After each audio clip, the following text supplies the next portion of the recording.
Good afternoon, everyone. My name is Zintis Hermansons. I'm a project expert at the ESPON EGTC, and I would like to welcome you to session 8, Urban-Rural Connectivity in Non-Metropolitan Areas. This session is organized by the ESPON program, and ESPON is one of the 4 EU-funded interregional cooperation programs dealing with territorial research. And the ESPON 2020 program covers 27 EU member states and 5 partner states. The ESPON EGTC, which is the European grouping of territorial cooperation, is based in Luxembourg, so our secretariat is there. But we also have contact points in every member state of the program, so you can always reach out to these contact points to learn more about our research projects. And I guess I should also mention that ESPON is known as European Territorial Observatory Network. Just if you come across this kind of acronym, that you should know it's the same thing. So this session is going to present results of the ESPON URRUC project on urban-rural connectivity in non-metropolitan regions. The project was closed in 2019 and was conducted within the ESPON targeted analysis activity. It was unique in a sense that it was implemented in a close cooperation with the local stakeholders who were actually the main drivers of the project. The project focused on 4 case studies in the UK, Spain, Italy, and Sweden. So the aim of the session is actually to present 3 case studies where each have similarities of being, the coastal territories with comparable challenges related to transportation and connectivity. But they also have some differences, and you will see in the presented case studies, especially in the Marina Alta case of the Spain. The session will start with an overview of the ESPON project, and then there will be presentations on each case study, 15 to 20 minutes. The idea is to have a discussion at the end of the session. You can post your comments at any time in the mobile event app. We are going to get your comments. We can take any immediate reactions or questions right after each presentation, but I would propose that that we deal with any questions at the end of the session after the presentations. So that's, I guess, it for the introduction. We have 4 brilliant speakers lined up, and we'll start with Jason Beagley from the Coventry University of in the UK, who is going to give an overview of the ESPON URRUC project. We'll kind of set the scene, and then the case study presentations will follow. Jason, the floor is yours, please.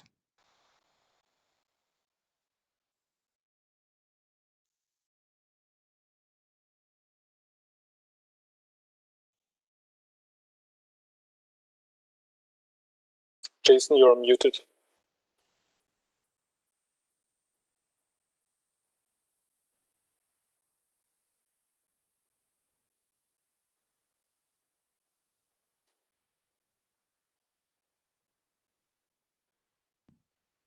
Can you hear me now? Yes. Sorry, for some reason I clicked it and it didn't unmute. My apologies for the delay. So, full screen. Technical challenges. So good afternoon, everyone. My name is Jason Begley. I am an associate professor at Coventry University. I'm based in a research centre there where we are interested in the centre of business in society. So we're interested in economic development and inclusive economies. My colleague and Andrew Jones and I were brought into this project by the stakeholders who are interested in helping develop transport and accessibility solutions for underdeveloped regions across Europe. We were joined by research partners from Italy, Sweden, and Spain, and you'll hear from 3 of them today. So Andrew will be presenting the Scarborough case, Giancarlo Catella will be presenting the Italian case, and Maria will be presenting the Spanish case. I am going to give an overview of the project itself, the methodology, the policy tools that were developed, and the recommendations arising. It was a target analysis activity, and I want to explain initially the context of the project and why we focused on non-metropolitan regions in particular.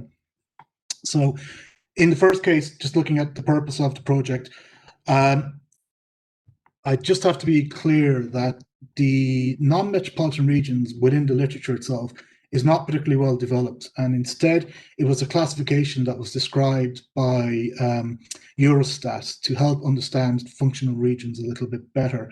Essentially, it's broad categorization based on population density and proximity. So they defined metropolitan regions as regions with an urban centre of about 250,000 people or more, and then regions that fall below that as being non-metropolitan regions. We refer to them as non-metropolitan territories and areas as well, simply because it doesn't map, these regions don't necessarily map against the traditional administrative boundaries that we might recognise.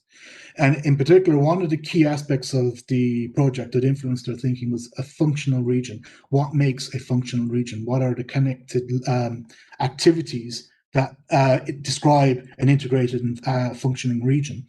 And this was better described in the literature, and a good example is described by Tocoli in 2015, where they looked at urban areas and rural areas and decided on 3 broad categories to best interpret the functional areas themselves. And that was in terms of economic structure, spatial structure, and governance structure. And then the authors described how population, human capital, commuting, investments, and economic activities connected these areas. So connecting urban to rural, rural to rural, and so forth. And what the literature shows is an increasing integration of urban and rural areas, greater connectivity both socially and economically. And this can be described under a series of different activities, as I mentioned. And so what we were interested in then in terms of the project was better understanding the nature of non-metropolitan regions and how they actually functioned as a territory, and more importantly, how they connected both internally but externally as well to nearby metropolitan regions. And we did that based on European projects. Now, within the literature, my colleague Giancarlo Catella and his team in Politecnico di Torino did a huge literature sweep through various European projects and various academic texts. 3 in particular stood out as informing our thinking. First was EDORA. This was an ESPON project going back to about 2013 that looked at rural areas and how they were developed and how they could be used, how they could develop dynamically, and switching thinking from them being sort of lagging behind regions to necessarily dynamic and moving forward regions. TIPSY also helped our thinking because this looked at poverty and social exclusion, and it made us think about regions, areas, underpopulated areas within these territories where clumps or groups or individuals may have been isolated and may have been excluded from key economic activities and opportunities, transport activities, accessibility to key services, health, education, and so forth. And then the other the other project that influenced our thinking very heavily was that of PUR, which looked at underdeveloped rural regions and how in low density population areas and how they could be dynamically developed as well. And we took a lot of these ideas and extended into one key aspect that we saw as being central to the development of these underdeveloped territories, which was transport and accessibility.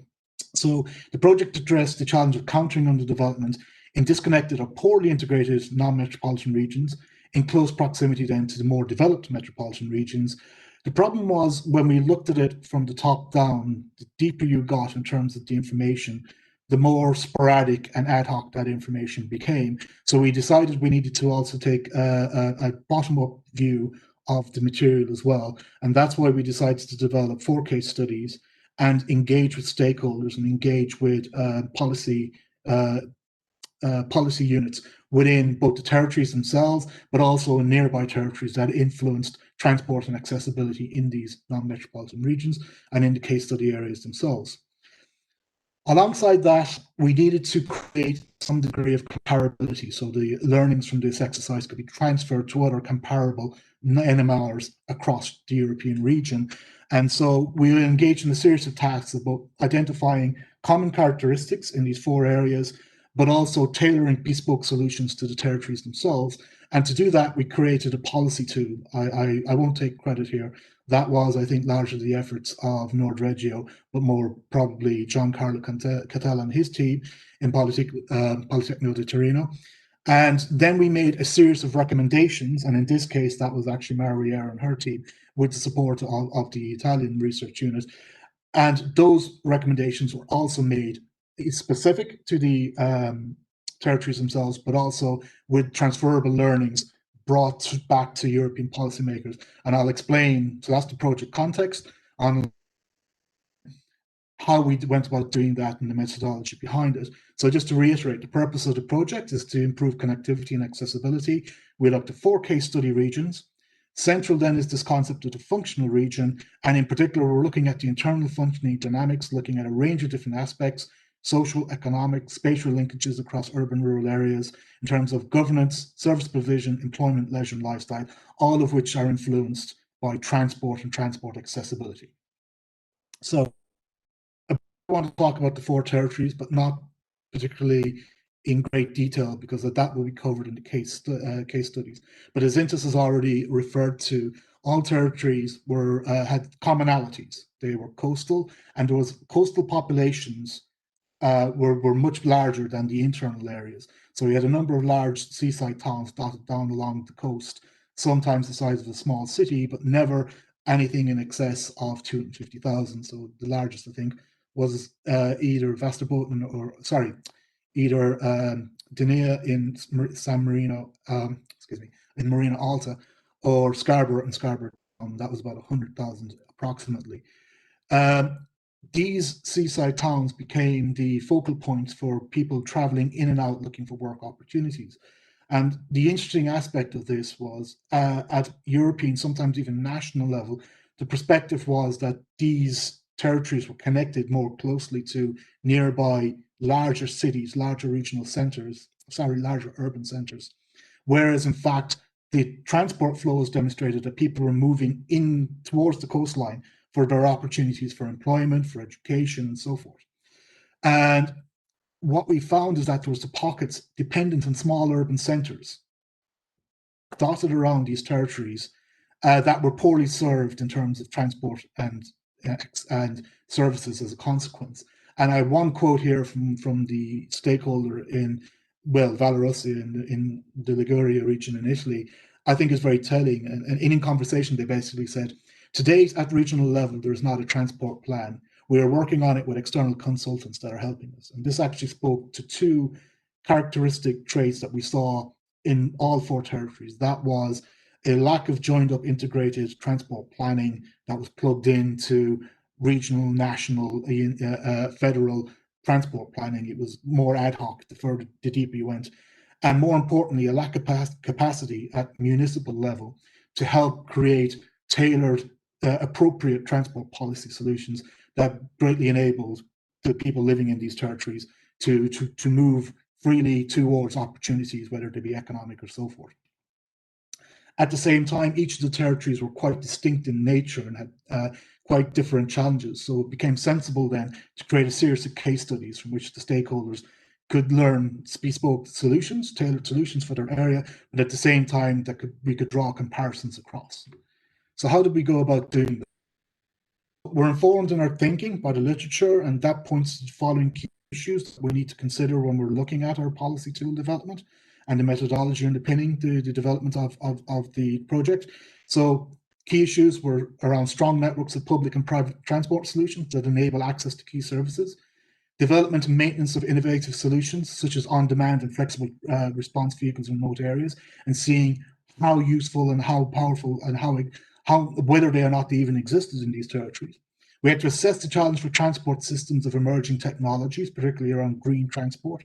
And we had to ensure, and I think this was a key issue in particular for Valorossia, that our solutions and our recommendations didn't impact on the existing quality of life. So we had to develop these recommendations with the thoughts of the populace and maintaining a certain standard of cultural lifestyle, while at the same time improving opportunities for travel and improving opportunities for employment, education, etc. within the territory.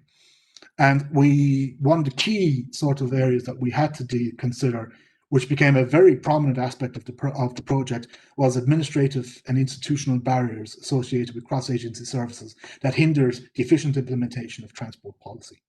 So took a sort of step-by-step approach to delivering the project. It first was a sort of a move through the theory and a move through the literature.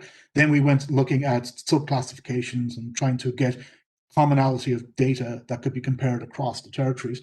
And what we found is that good comparable data stopped at NUTS 3 level. And if you went down to LAO 1 or LAO 2, it became much more ad hoc and much more sporadic and far less useful. So we then had to inform our thinking from the bottom up with case studies, but interviews with stakeholders, but also transport providers and policy makers at local level and provincial level. So that was where we focused much of our attention.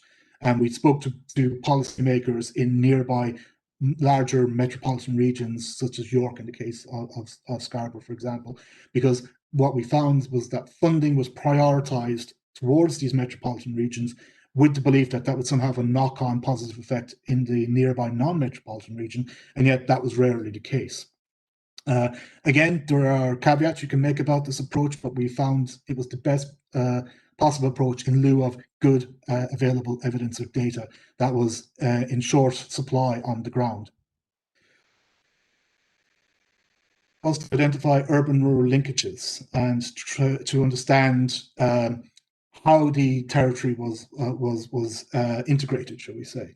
And that fell to the Nord Regio team, who went back to the literature, looked at, in particular, OECD recommendations in terms of degrees of understanding what an urban-rural linkage was, and then it created a series of subtypes. And so to tailor our solutions, we went back to the stakeholders and said, these issues, and we explained them to them, how relevant are they in your area? And they then said highly relevant, less relevant, and so forth. And so we identified for each case study area the relevance, but then we were able to track across and say, comparably, these issues are arising in all 4 territories.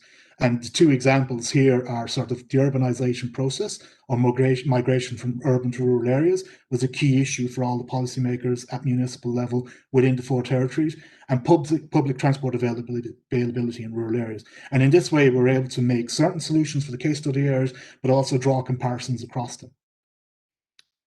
I will case study implementation because I'll run out of time otherwise. I did want to bring this up, and this was the approach that was developed to the policy tool that we used to help the stakeholders understand and identify their own priorities and needs for improving transport accessibility across the case study areas. This is very much pioneered by Giancarlo, so congrats to Giancarlo. It looks confusing, but actually quite straightforward when it's explained. So there's a deductive step where we take a top-down approach and we look at these areas through specific and general conceptualizations. And there's a bottom-upwards role where we talk to the stakeholders, we go through the case study areas, and we also recommend look at the same specific and general context. But there's also operational conditions to consider. For example, demand responsive transport solutions, non-materials actions, structural interventions, etc. And these all influence then policy development. What did that look like? So I'll move to that now. So these are the policy tools that we developed for the stakeholders. So I'm using the case of Scarborough because I know Scarborough best because I helped Andrew on this particular case study, though Andrew did the vast majority of the work and will be able to present that accordingly. And if you look here on the left, it's the operational conditions. So for example, when you look at Scarborough, it's suburbs, rural accessible with some remote areas, so that describes the operational conditions. Then there are specific challenges in the middle around work, school, travel, multimodal solutions. And then there are general challenges that sit above that in terms of multi-layered and complex structures of governance. And Andrew will give you a lot more detail on that. We then synthesized all of that into a simple priority sheet, where we said, for example, if you're in Scarborough, continuing the same concept, we asked the stakeholders, and got feedback from transport providers, etc., and we described then their needs in terms of high, medium, low, and then low priorities. So the operational conditions: did they need a new village minibus? Priority, medium; complexity of getting it delivered, medium; cost of deliverability, medium as well. And so this tool helped to create a specific solution for the case study areas, but at the same time also is transferable, we believe, to other territories in other non-metropolitan regions across Europe. So quickly moving on to the recommendations. I'm going to actually quickly skip through this. There are some very interesting recommendations, but I'm aware time is pressing. So the recommendations for the specific and general context were derived, particularly by Mariera and her team, from all of the findings across the case studies, and then transferable and generalizable recommendations were made. So in specific context, there was a need for strengthening of the public transport friendly culture, creating options as much as availability, promoting mixed use of transport services, strengthening local skills and roles. And this very much went back to the administrative barriers, where it's actually a couple of people trying to do everything, and they have a lot of skills, but they don't have a huge capacity. And then more integrated, more funds for transport projects, but integrate diverse funding streams as well was another sort of specific recommendation. And in general, then, in terms of things like governance, there's a need for horizontal and vertical transparency and improvements, with perhaps one suggestion being permanent working groups. And there was other issues around flexibility, compact urban development, reverse marginalization. I encourage you to read the final report to get a better sense of these recommendations. And then we used those recommendations to inform EU transport policy making, with the following, again, being some of the key issues that arose, and I want to finish on this. So rural and rural-urban connections in non-metropolitan regions should be considered as an element that strengthens territorial cohesion. So not as some sort of lagging region that doesn't deserve attention, that's always been failing. Instead, it's actually a dynamic and valuable resource that should be developed appropriately, but not with market-led solutions, because that was very prominent in the UK case and had created a series of problems, which my colleague will hopefully talk about. Where tourism is an economic driver, and that was one of the biggest issues that emerged across 3 of the case studies. Significant seasonal differences in terms of transport demand and numbers of users of public transport services can occur. In particular, where you have a small population with a transport system designed for small transport population, suddenly receiving an influx of millions of visitors at specific times of the year. A representative model of urban-rural linkages should be investigated. SWERS was a useful starting point, but we believe this needs to be built on and developed more thoroughly. Digitization of services reduces displacement, but shouldn't replace services. I think that was a key finding. And improved governance and collaboration. European, national, and regional institutions should include mechanisms that bind the funding of the transport and connectivity projects in rural areas.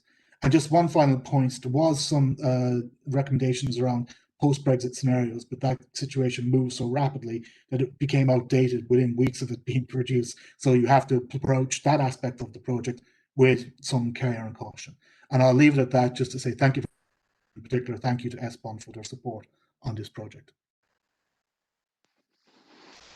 Thank you, Jason, for the overview.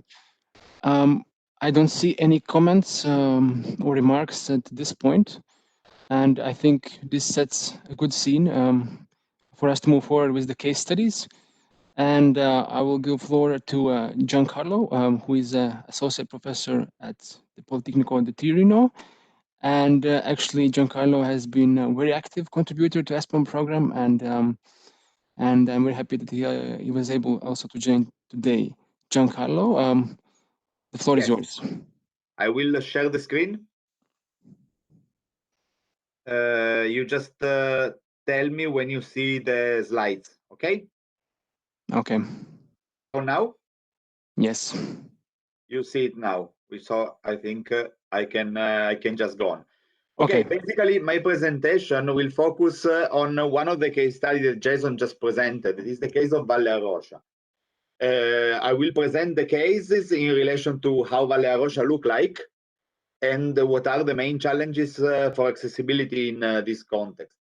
Then I will focus on the policy framework for which it may be possible to improve the situation somehow. And in this concern, I will detail a bit something about a quite interesting strategy that the Italian government has brought forward in the last programming period in order to integrate European, national, and regional resources with a specific axis on accessibility and mobility. In the end, building on that, I will bring forward a number of opportunities and pitfalls in relation to that national strategy, and also present the recommendations for specific for Valle Rocha case that were developed in the framework that Jason just described in his presentation. So, what about Valle Rocha? Valle Rocha, in the map that you saw before, is in this little red circle that you see on the map. And if you take the ESPON map that put together that shows all the 4 cases of the URRUC project, is the one on the bottom right. So you see, it is in the Liguria region, that is a coastal region of Italy in the north, and it is characterized. You can see on the map, in the blue, under the blue line, the province of Imperia. The valley is characterized by a quite low level of population. This is a typical view, a typical picture of how the little villages of Valle Rocha look like. They are little villages and hamlets that are quite much scattered around a very large territory that is that present a very low density and urbanization that is very scattered. The area is actually quite large in the sense that it covers in size almost 1/4 of the province of Imperia. The Liguria region is divided into 4 provinces, and one of these provinces is the province of Imperia, and 1/4 of it is occupied by Valle Rocha. However, only 2% of the population of the province live there. This is leading to the very low density of 17 inhabitants per square kilometer. There is a mistake there, it's not square meter, of course.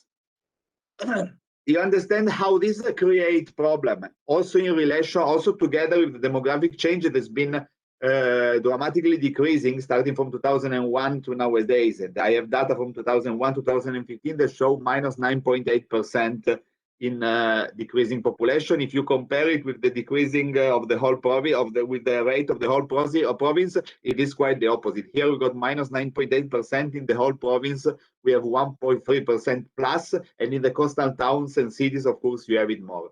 This creates problem in relation to providing accessibility for public transport. And these problems and issues are worsened by the fact that the geography and the orography of the region is problematic in relation to transport and mobility. The road network, you can see a piece of Liguria here. Valle Rocha is the one on the map bordered in green. You can see how the main road goes along the coast. The red line is the thicker red line is along the coast. Then there is this little orange line that moves from the coast, crossing Valle Rocha and then crossing the border with the Piedmont region on the north. And this is the main national road 28. That is the road that goes on the bottom of the valley. Then what happened there is that from this national road that is not very wide, as you will see if you go there, there are a lot of little roads that goes up in the mountain, reaching all the little villages, towns, and hamlets that constitute the valley. And all of them, beside one that goes back to Piedmont, are dead-ended. And so they are quite complex to serve the valley for public transport. Yeah, there is no railway, of course. The main railway is along the coast, so it is only served for public buses.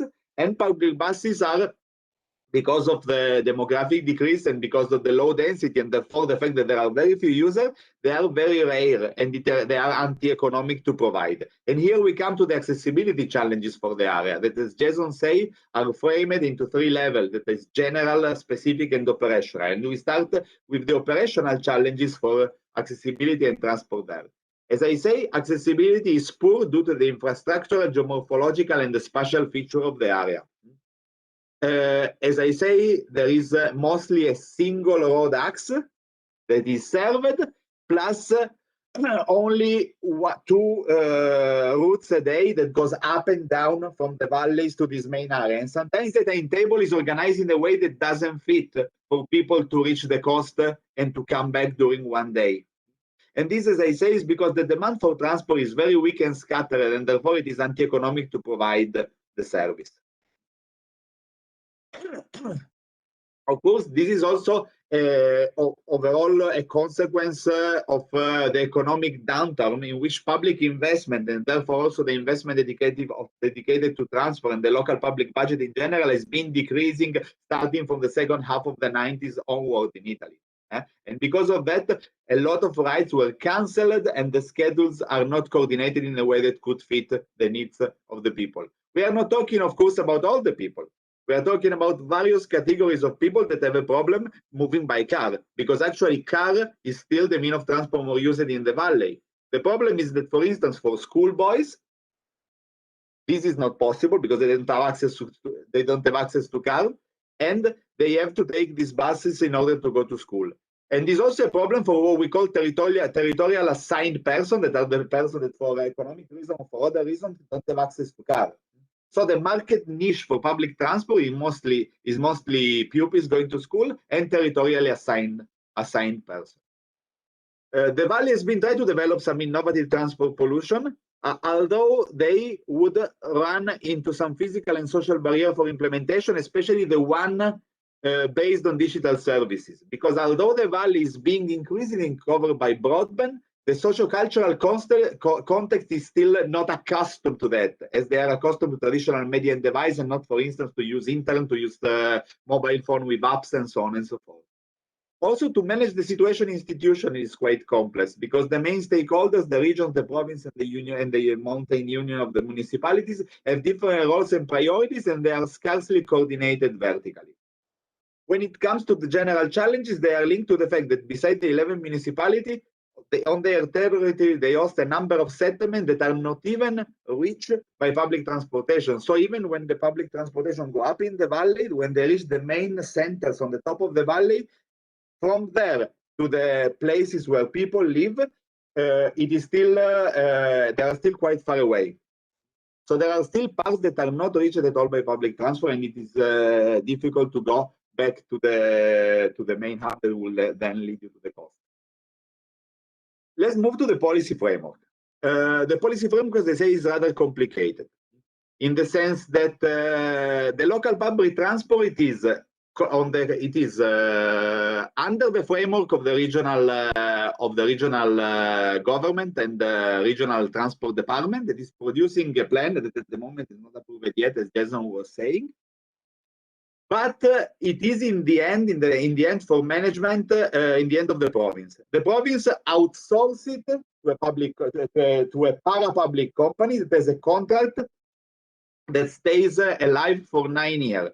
And during these 9 years, it is very difficult to make changes. So when we made this study, the contract was still in half of the period, and therefore, to figure out how to deal with the company providing bus service and changing the bus routes and introducing more, it has been very difficult. Actually, it's symptomatic to say that during our interviews and our attempt to talk with people about the case, we managed to talk a lot with the region and with the municipality, but we've been refused interviews by the province and by the public transport company. They didn't want to talk to us, basically, because they also perceive the problem quite much. What is interesting for this area is the fact that exists one strategy that has been brought forward in 2012 by the Ministry of Territorial Cohesion, that is called National Strategy for NMR. And this is quite an innovative strategy that brings to life what Fabrizio Barca in his report for a reformed cohesion policy called the place-based approach. Basically, this national program builds on two main lines of action. On the one hand, to improve the essential precondition for development, and then to trigger local development from the bottom up. And when we talk about the precondition of development, we have health, we have education, but we have also mobility. So on the basis of this framework, this national strategy, each region was able to select from 2 to 5 areas on which basically to integrate the action of funds coming from various levels. These funds come from the national level, and mostly these are the funds that insist on the precondition of development that I just mentioned for different ministries acting on health, education, and transport and mobility. Then it coordinates these national funds with regional funds, and especially with the programming of European Union funds, meaning European Regional Development Funds, but also the funds dedicated for the rural development plans to rural development, into single action on the ground.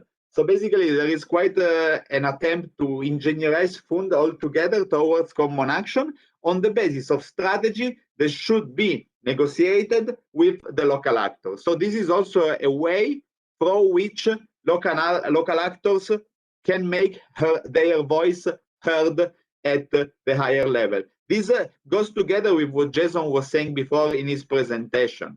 Municipalities that are very small, they have, in this case, confirm it, a very low level of institutional capacity, and it is very difficult for them to find occasion and to find ways to present, to formulate and present their instances and their needs to higher level, while the National Strategy for Inner Area provide opportunities and room for that. So how did the strategy work in practice? Well, it is a very important thing because it is quite innovative in the Italian environment, and I would say also Europe-wide, in the sense that it identifies intra-regional disparities and not inter-regional disparities as the main approach to fine-tune regional policies. So traditionally, regional policy in Italy focuses effort and impact on the southern part of the country. Through this approach here, for the first time, the idea is, okay, even regions that are more developed present some area that needs investment. And this is exactly the case of non-metropolitan areas located, for instance, in the Liguria region, like Valle Aroscia, but also in the Piedmont region, in Lombardy, and so on, so in the richest region of the country. It is very interesting because it focuses on the prerequisite for development. So saying that development will occur only after some prerequisites are reached, and mostly mentioning this prerequisite health, education, and especially transport and accessibility. Basically, this was a way to put the place-based approach developed at the European level into practice, something that actually didn't occur very well at the European Union level, but in the Italian context, because of the Minister of Territorial Cohesion and Fabrizio Barca conceiving this strategy, was put in place. Of course, there are some challenges and pitfalls in the application and implementation of this strategy. It was very ambitious, and the implementation showed to be very challenging. First of all, it didn't act on the whole territory that was included into this inner area idea. Only 28% of the Italian inner area were financed. Most importantly, because there was a selection of the area that were to be financed, this selection was not necessarily based only on evidence, but sometimes it was based and was very discretional and based on vote-catching logics. The different regions that were to implement the strategy didn't commit all the same to implementing this strategy. So there are some areas where this strategy produced very good impact and some other where they didn't. But going back to Valle Aroscia, here is some of the recommendations that we produce. We produce recommendations divided into these categories that Jason mentioned before. So we have in the beginning a number of operational recommendations. For instance, to organize transport from the isolated places on the top of the valley to the main roads for feeder and not for normal public transport. To create a service of bus on demand. They should be kept as much fixed as possible in order to avoid additional cost. To introduce car clubs and ride sharing. Produce a system of service deliveries at home instead of having people having to go to services, and then to introduce a number of transversal immaterial action like smart ticketing and introduction at the provincial level of territorial mobility manager that should take into account the needs of the valley together with the overall need of the project, of the province. When we move, and this is the last slide because I think my time is over, to the recommendation for the general context, flexibility should be taken into account also in relation to what Jason mentioned before is one of the main economic engine of the valley, that is tourism. Tourism linked to natural asset is one of the main economic engine of the valley. So in tourist season, specific additional services for transportation should be brought forward. Also, the creation of a valley transportation and mobility consortium may help this project, as they could take care of some of the operational measures that I just suggested. For instance, the management of the feeder service, the car club, or the bus of the month. What else I would like to say? Okay, important would be to introduce also a number of accompanying measures to make the local population and the local society to be accustomed to the new system of transport. Because in the valley, everybody is still accustomed either to travel by car, and they don't have any feeling that they would need a better public transport, or for the people that need actually public transport, they are only accustomed to regular public transport. So there is a need to make this digestible by the people living there. I will say that's it, and I thank you very much for the attention. I've been rushing a bit, but I think I almost kept the time. Thank you, Giancarlo. Thank you for a good timing. I see that people are getting slowly in the mood. We also are getting first comments, and there's one interesting question from Borislav, but I'll keep this question for the end. I think it requires a bit more reflection. Regarding the ESPON project's report, I think the link was shared already with other listeners, so you feel free to check out the website, ESPON website, and you'll see the final report, also the annexes, and so on. All right, let's move on to the case study of Spain. Mar, the floor is yours. Mar is working with the University of Valencia, and she's going to present the case study on Marina Alta. Please.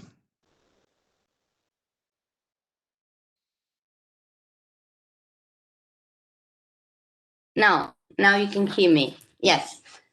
Thank you, Zintis, and thank you, Jason, for your introduction. I will move now into explain you about Marina Alta territory.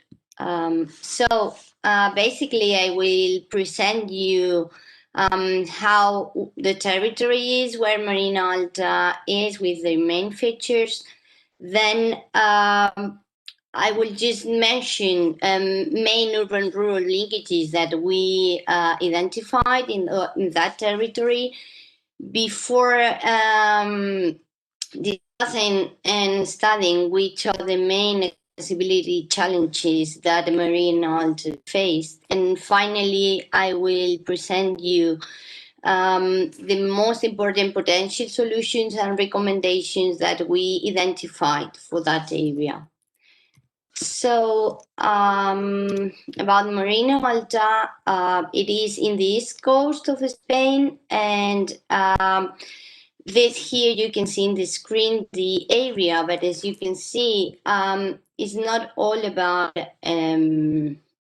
coastal area, but instead it's a highly abrupt terrain, because despite 60 kilometers of coast, we can see here that there are more than 50% of the region that is classified as forest, with 66 protected natural spaces. That means that the most important coastal areas are in between two mountains named El Mongo and El Peñal de Fac. That makes really difficult the accessibility to that area.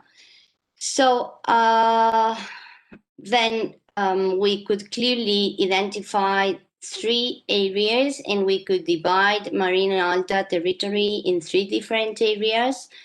The coastal area that gathers 63% of total population, and it shows a high population density. Within the intermediate area, we could find 29% of total population, and here one of the first challenges identified, which is related to the aging population. I will explain you a little bit more after that. And then within the inner area, only 8% of the population is living there. And that area is characterized by inland valleys that made the access really difficult, and it's enclosed in between rivers and rugged mountain ranges. So, about the population, as you could see here, even though data is from 2016, still numbers apply. And you can see that high density, it is next to the coastal area. And it is to say that childbirth is below the average, while population over 64 years old, it's over the average. So we are talking about a population that is highly concentrated between the coastal area and is facing an aging problem, we could say. About the economy of the area,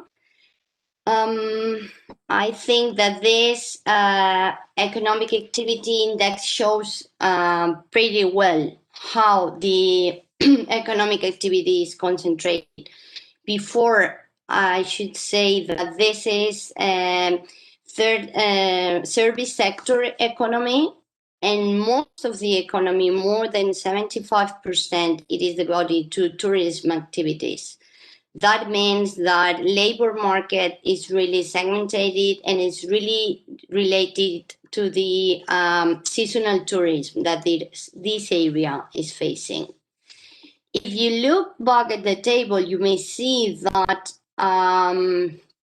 top 5 towns with economic activities, which are Denia, Calpe, Xàbia, Benissa, all of them, and Teulada, all these towns are seaside towns. That means that we are talking about an area where most of the economic activities is related to the coast.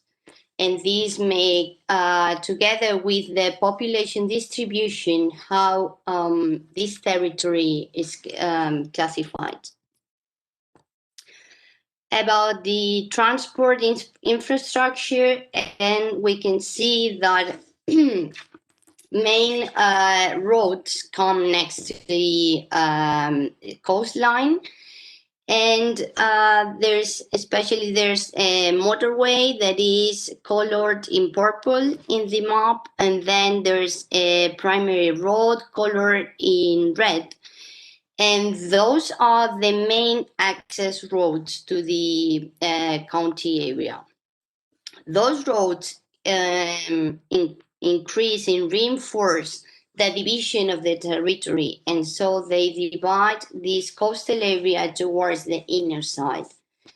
In green, you may see those rural roads that give access to the towns and villages, which are in the intermediate and inner areas.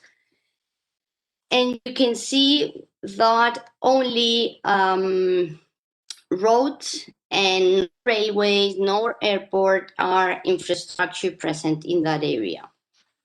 Still, as I said, because it's a predominantly tourist area, you can see different harbors that are colored in yellow and blue.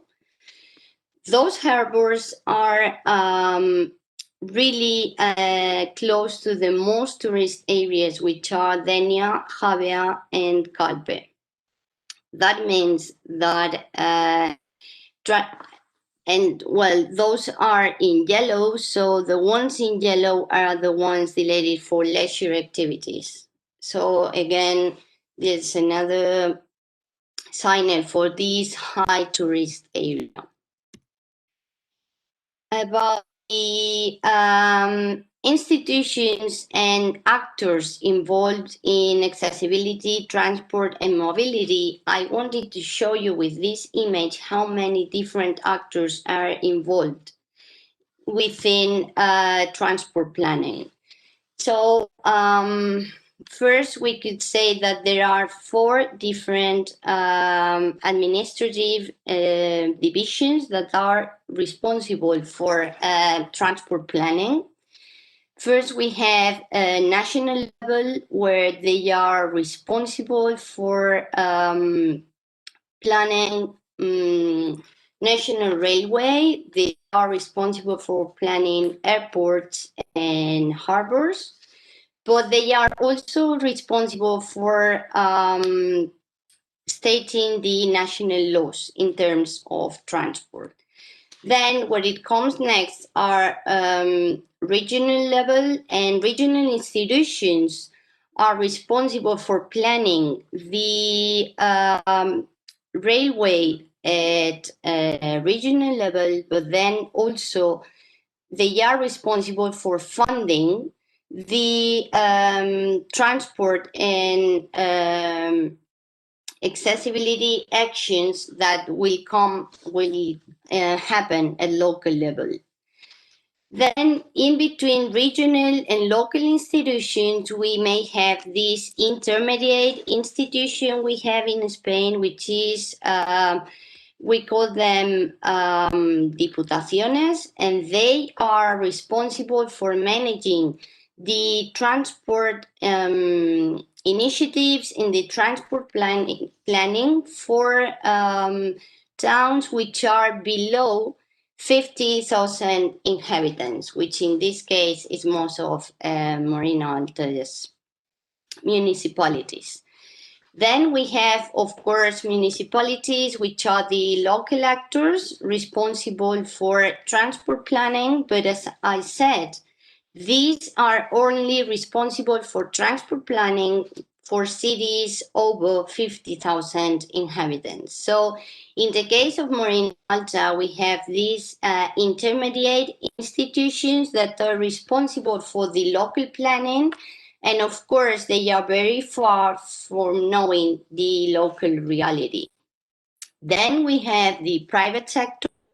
And the private sector, it is responsible for providing a service that, of course, is not financially sustainable, is not economically efficient, and hence this brings a new problem and a new challenge that we will identify nextly. About the urban-rural linkages, before studying trying to identify which were the main challenges in this territory, we followed the methodology presented by Jason and the OECD classification. So we identified that rural-urban migration in this Mediterranean basin still is something that is occurring, and this rural-urban migration is coming up with a really depopulated and aging population within the rural areas. Then we identified that within economic transaction and innovation activity, that central place consumer relationship was an issue. And of course, within Marina Alta, we can identify one important mall where all the inhabitants move there. And most of the supermarkets also lie in the coastline. So that means an important flow of citizens. And finally, public transport availability in rural areas, it's a problem there because of the lack of services we find, because there is that low population living there. We find public provision which is weak and it's really inefficient. Then I will move to show you main accessibility challenges in Marina Alta identified. And as I said, the first accessibility challenge is related to the weak public transport system. And it is related, as I said, that firstly, we can only find find road connections within the county. That means that bus transport is the only means to connect the rural areas within the urban areas. Because of the low density of population of the rural areas, these areas are under risk of isolation, and there is, because of the inefficiency of the service provision, there is a low offer of public transport. That means that in the end, we face a society with a high and strong dependence on private car. Second challenge was related to the geographical features, and that means that because there are that many valleys within the inner side, it makes really difficult to improve the ICT systems, but also the transport infrastructure. And then that brings us into the third challenge, which is the lack of service provision. Due to the low density of population in the inner side and due to the difficult access to the rural areas, we find that most of the general interest services are concentrated along the coast. And within the coast, we should say that most of the burden is located in Denia. That means that most of the schools and most of the health services are to be found around Denia. Then fourth challenge is about demographic situation. Further to the aging problem and further to the isolation of rural areas, it is to say that we are talking about a territory with a high dispersed population. That means that in order to provide a public service, it will become a public transport service, it will be high price provision, and it will be very difficult because of the low demand to connect and to organize the different scheduling times. Finally, we are talking at also national, regional, and local level. We are talking about an institutional and administrative barriers, which are associated with the cross-agency services. That means we are talking about 4 different administrative levels that are not coordinated in between them. We do not find vertical coordination. We find that funding is coming from one level, administrative level, whereas decisions are being taken at a different administrative level. So that means that this ends up in a really lack of coordination and mismanagement within the provision of public services. So in the end, what sort of recommendations and what sort of solutions did we came up with? So as Jason first explained, and then following the division, then Giancarlo said, we also proposed, we follow with those 3 levels within the operational level, specific context, and general context. And as Jason illustrated with the former table, following that coding and using, of course, discussing with main stakeholders and doing several focus groups with them, we agreed to prioritize different measures, and those measures were coded following the priority, the complexity, the time frame, the provided, and actions and outcome to be followed. So after agreeing with the local stakeholders, we came up with these 4 operation level solutions, and these were suitable alternatives to the use of private car. Social transport was one of the measures identified as highly relevant. Then ride sharing, that is, of course, there's an existing ride sharing platforms, but the idea was to create a more institutional platform. Sorry, I will go a little bit faster now. Yeah. Then digital platforms on smart ticketing was one of another solution that was deemed relevant. And of course, the materialization of services. This is related to the need to reduce the need to move into main towns where services of general interest might be found.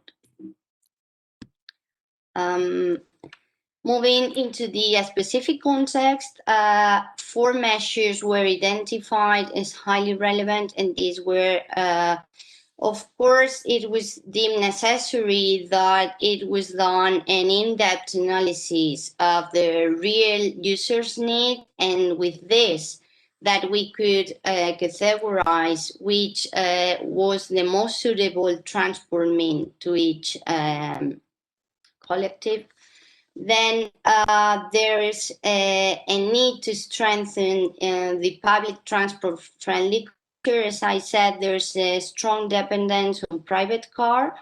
So it's deemed necessary an awareness raising campaign to move into implementation for more eco-mobility solutions and more environmentally friendly systems. Of course, it is necessary to provide a flexible transport and service delivery solutions that move aside from the use of private car. At the general level, there was no doubt that all stakeholders agreed that more funding was necessary, and especially more funding related to the real needs of local institutions. As I mentioned, funding is coming from regional level and then is handled by these intermediate institutions that are very far from the needs of local inhabitants, and in this case from county inhabitants, which are from Marina Alta. Another measures that were deemed highly necessary were related to the governance and to the need to encourage horizontal and vertical cooperation.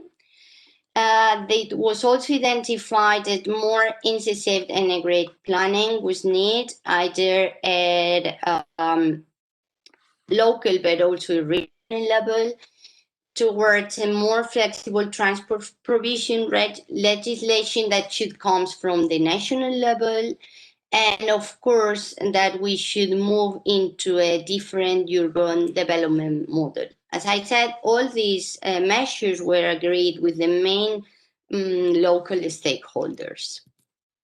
And finally, we could summarize all what I said into these 3 recommendations that are related to the implementation of a digital platform to plan and book travel journey within one single accessible portal, to develop a territorial mobility manager coordinating all exhibiting bodies related to transport so as to harmonize transport planning and make transport provision within and without the county for efficient and friendly use.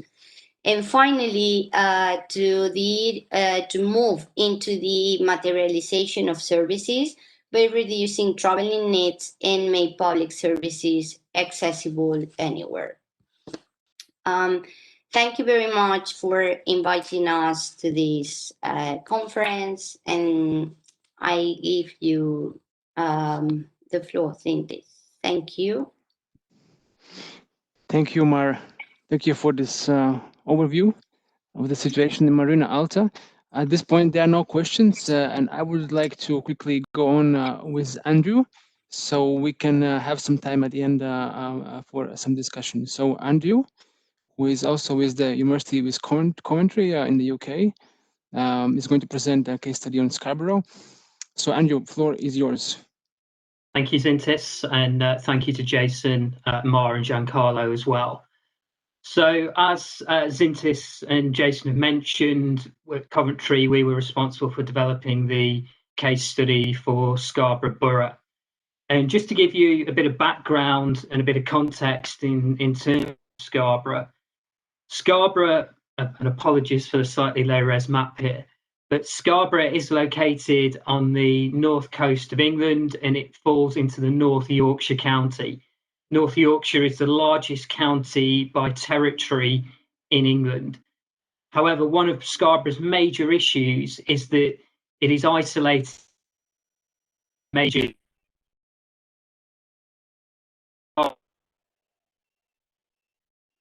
closest major urban conurbations of Hull, York and Middlesbrough. Scarborough is classified as an urban with a significantly rural area by the Office of National Statistics.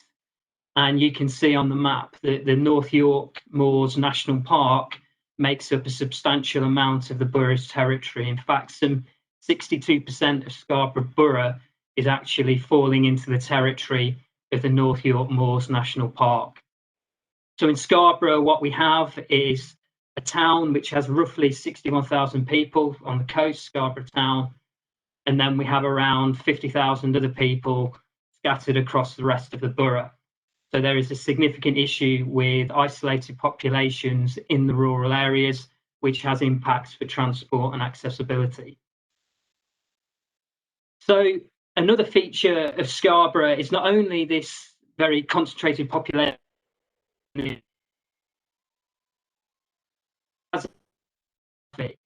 so around a third of the residents in Scarborough Borough are over the age of 60.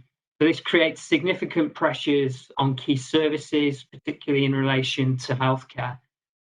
And although tourism is the major economic activity in the borough, the second largest employer is actually health and social care.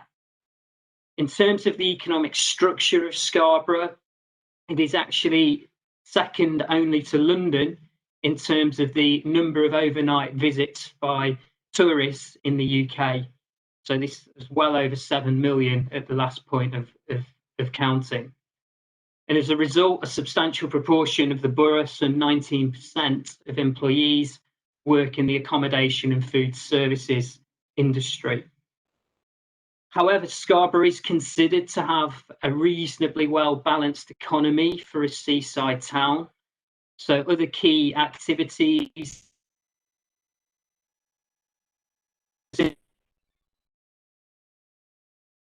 manufacturer present in the borough. There's some mining activity that takes place in Whitby, and there's been increasingly a push into the digital and creative sectors over the last 5 to 10 years. Recently as well, there's been expansion in terms of education activity with a third level institution, a university college that's operated by Coventry. There's also fishing activity. However, one of the main challenges within Scarborough is its isolated population in rural areas. So in the UK, you'd be looking at an average population density of 4.29 persons per hectare. In Scarborough, that falls to just 1.33. So that illustrates the isolated nature of the rural areas in the borough. How does transport policy work in the UK? Well, as Giancarlo and Mar have articulated for Italy and Spain, there is also a number of complexities.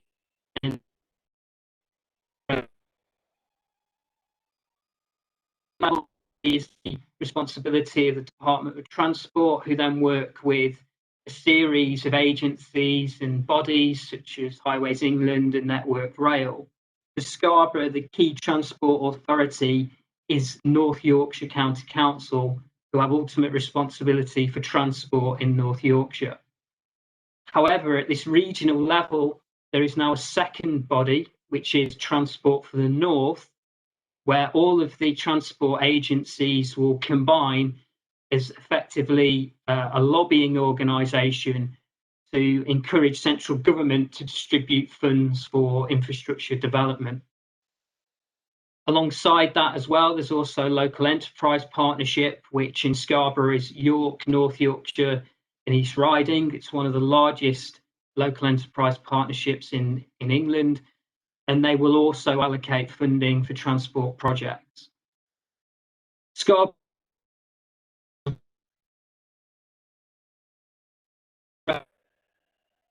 car parking facilities, and it feeds in to a transport plan which is developed by the Transport Authority in North Yorkshire.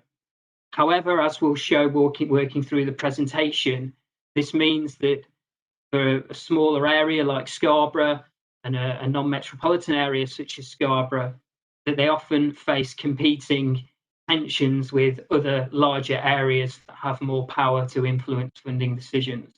So for Scarborough, that means areas such as York can often be given the first preferential treatment, if you like, for funding decisions, whereas Scarborough can be overlooked because of its smaller size. Transport in Scarborough is extremely limited. There is no major motorway entering the borough. There is one strategic road that is controlled by Highways England.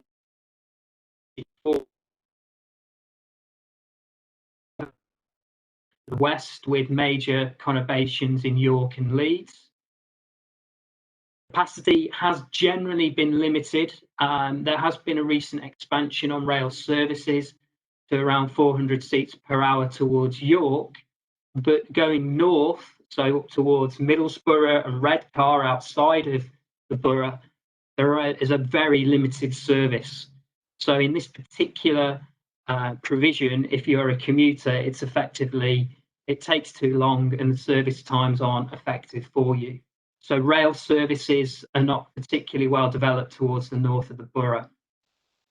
There are bus services that are provided by East Yorkshire Motor Company and Coastliner, but many of these services are not supported by subsidies, which is atypical in the UK. So in the UK, although we have private providers for these services, it'll be local.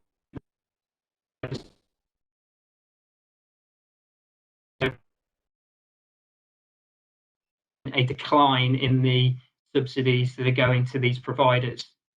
So in Scarborough, we estimate as well that typically around 50 to 60% of passengers are what are classed as concessionary fares.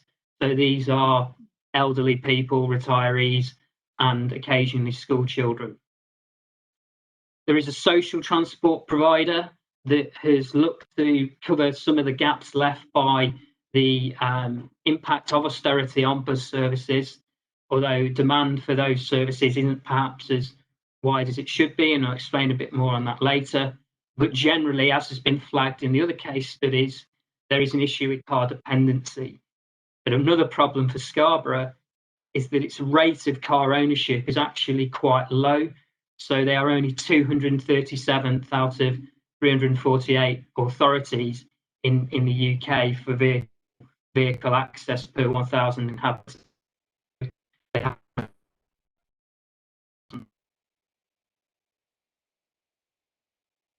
Idea about the nature of travel in Scarborough. There's a couple of diagrams that show commuter flows that were produced by in conjunction with Nordregio. And as you can see, Scarborough has a net outflow of commuters on a daily basis.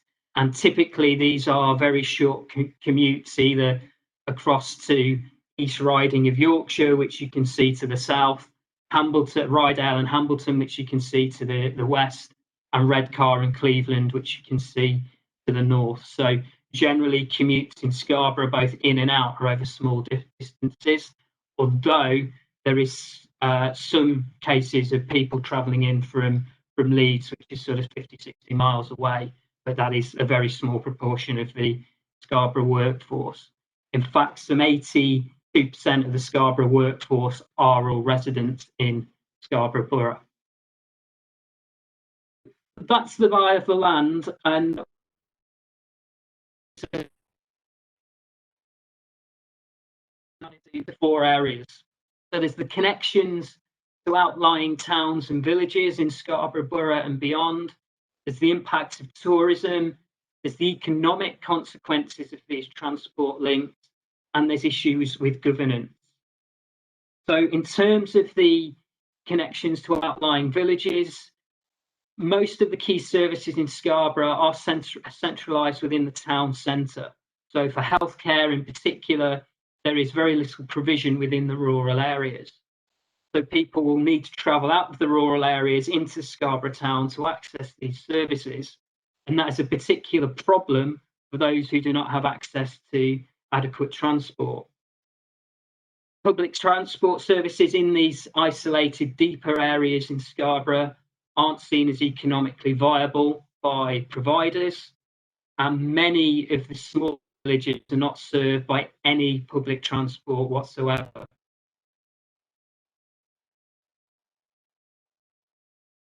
But typically, you may end up with one bus per hour or one bus every 2 hours as the service available. So this creates problems for the economy, and we'll come to in a moment. Another issue that has exacerbated these problems is the impact of austerity measures over the last decade. So in the last decade, some 70 to 80% of subsidies going to bus companies has been cut.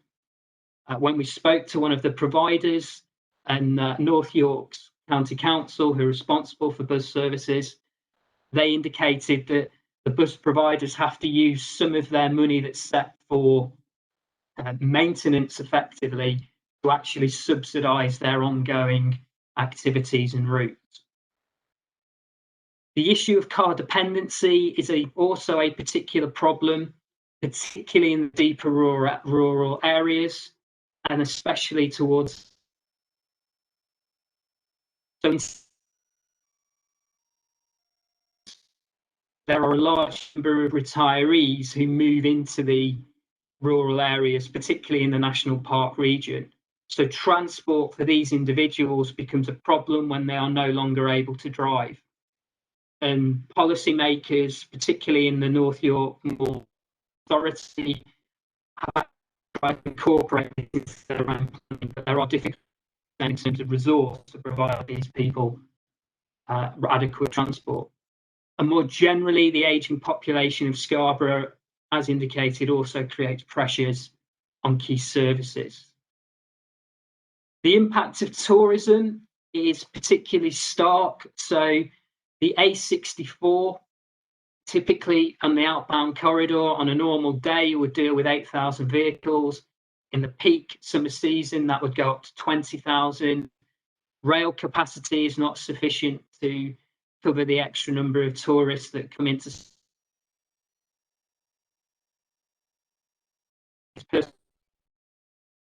travelling into Scarborough. And due to the absence of major road connections in the peak periods, the journey time from Scarborough to York will typically go from 1 hour to 1 hour 40. So this has problems for business in terms of planning. It has problems for employee travel, and also adds to this sense of isolation and peripherality. However, whilst the local providers and local authorities in Scarborough have tried to remedy this and have lobbied for funding, the UK national government does not consider tourism a strategic industry. So even though there is very real pressures on the Scarborough transport network, national government is not forthcoming with funding to improve the roads in the borough, because the extra usage on those roads decisions, and this is despite intense lobbying.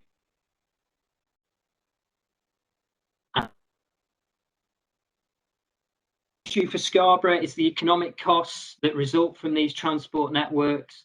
There is a perception of isolation, of feeling cut off from the rest of North Yorkshire and beyond, and the belief is that this deters investment from Scarborough.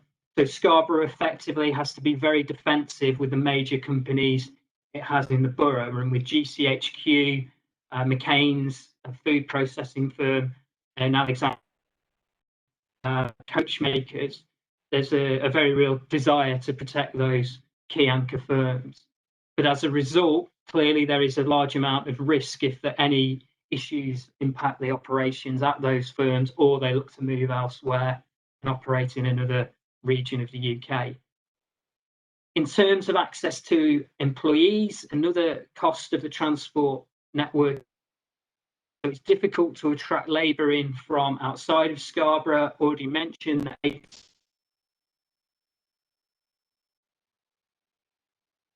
attracts younger people in. Scarborough suffers with low wages, and it's also difficult to retain younger people in Scarborough who see more attractive opportunities in Leeds and York, etc. Travel to work is often over small distances. There's key catchment areas which are indicated in the commuter flows, and there's a perception that actually the labour, I'll skip through quickly, the labour is actually captured to within a small area of catchment. However, another cost is this hidden deprivation in rural areas. They appear wealthy, but the problem is that you have a pocket, particularly of local people who are earning less than £20,000 per year, working in insecure work in agriculture and tourism, and that puts pressure on their living standards. So governance, the clear issue with overlaps and tensions, the same.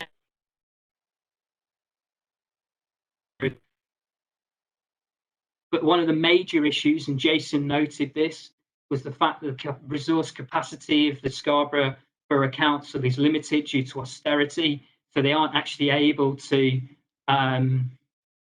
apply for funding in the same way as other authorities. And there is also a perception that decisions are weighted towards economic goals, jobs, growth, searching that social inclusion and other factors, placemaking, are overlooked in funding decisions. And there is a sense with Brexit that Scarborough will lose out because there have been projects in the area that have focused on social inclusion. So lastly, just some key recommendations, just quickly. The village, so very similar to what the other two presenters have said in terms of case studies. So village minibus service has actually been introduced by Scarborough Council with private and public sector support. There's a need to expand social transport provision.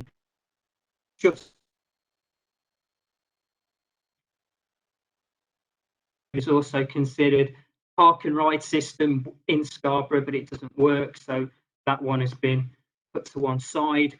And in terms of some of the general and specific issues, the one area we're working on actually at the moment is a devolved taxation system and how that would benefit Scarborough. So in that sense, having the ability to generate revenues in the borough and use it to spend on projects in the borough is seen as beneficial in order of addressing some of the gap caused by national government policy.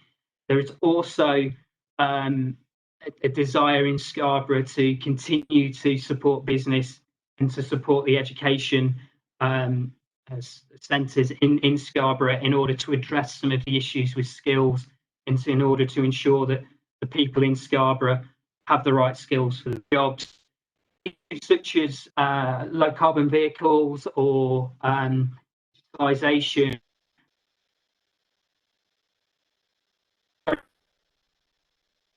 Areas.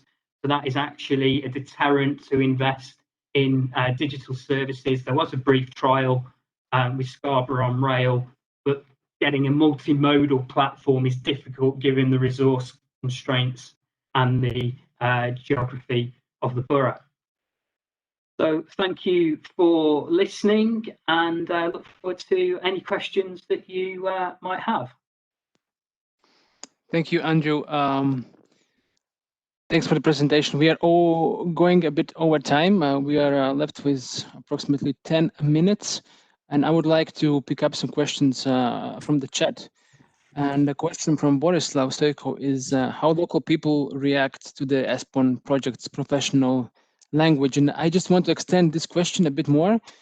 I was also curious, you know, you presented many recommendations in your case studies. Do you know of any success stories when it comes to taking up your recommendations, or you still face, you still see facing the challenges? So do you mind if I just make Okay, one point here Jason. about that? So when we spoke to the stakeholders, the perspective of the stakeholders was the real value of the ESPON project was as a piece of evidence that would support their discussions with government and with policymakers in particular. Their feeling was that when they went on their own and they spoke with their own voice, they were being dismissed as, you know, sort of individual cranks almost. But when they have the outputs of this particular project, what it actually means is that they then go with evidence and proof that, you know, supports their concerns. And it's something then that, rather than say Scarborough, for example, being seen as a failing region, it's actually part of a broader theme emerging around non-metropolitan regions and undeveloped rural areas. So that's the first point I would make. What we've actually done, and Andrew referred to it as well, is look into various solutions with the support of the university. Actually, in our particular case, we got some research funding to go back to Scarborough and look at means of organising devolved taxation solutions. So in particular around overnight stays and visitor taxes. So one of the recommendations that came out of the report was perhaps you could start implementing visitors tax to fund the payment of improvements to the transport system, you know, as you see in, say, Barcelona, for example. And so Andrew has very much pioneered that work with one of our RAs, and he's consulting actually at this point in time. And we have two projects that first has delivered the report back to the to talk about how we can actually do it, and now they're looking at the nuts and bolts and the practicalities of trying to get a devolved taxation solution in place around visitors tax, and I'm sure Andrew can talk more about that if needed. Thanks, Jason. Giancarlo? Yes, it is true. It's very similar to many other ESPON targeted analysis. The stakeholders would use the evidence that we provide as a weapon in negotiation table, in negotiation arena. The case of Balaroche, although, is a bit different because, as I say, there is this complex framework of the National Strategy for an Area in which there are a lot of actors. Our stakeholder was the Liguria region, but during the project, we had the chance to go and speak also with the leader of the little municipalities. And in this sense, it was very interesting that they started to think in a different way. We could notice it during our interaction. Because, as Jason said, the institutional capacity in those places is very low. But when you are bringing people to a table and you are presenting them things that happen somewhere else, like good practices in relation to accessibility and transport in this sense, they will think, yeah, maybe we can do this too. And so now that they are actually launching next year this their local strategy within the framework of the national strategy, they are thinking about getting on board some of the recommendations that we present to them. Of course, we present quite a broad array of things. They will not pick all, but they will pick some of them. At least this is what they say. We keep being in contact actually with them.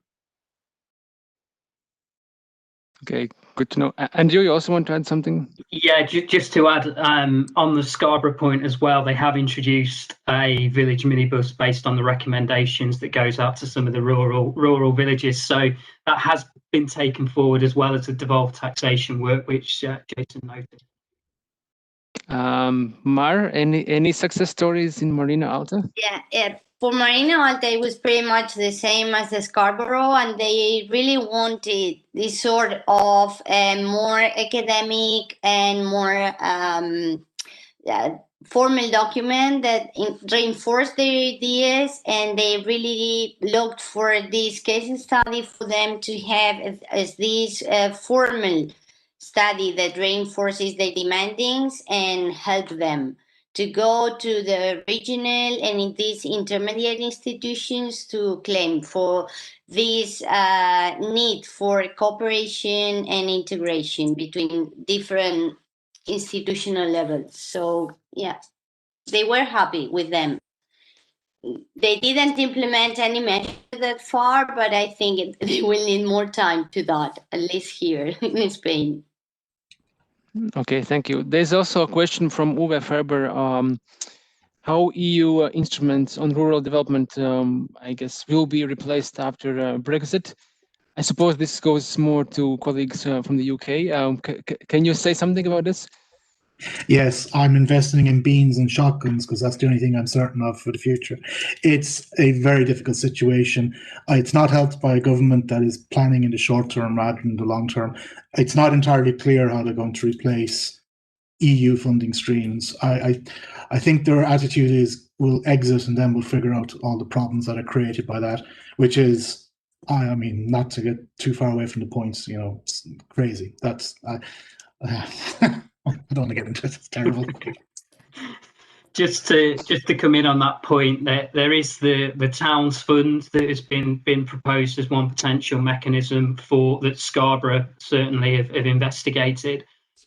I can't remember the figures exactly, but it's nowhere near the funding that will be lost through the various EU projects that have benefited Scarborough and lots of other regions in the UK over the course of the recent decades. So yeah, as Jason said, at the moment it's more of a let's survive the day as opposed to thinking long-term strategically about what the funding regime will be.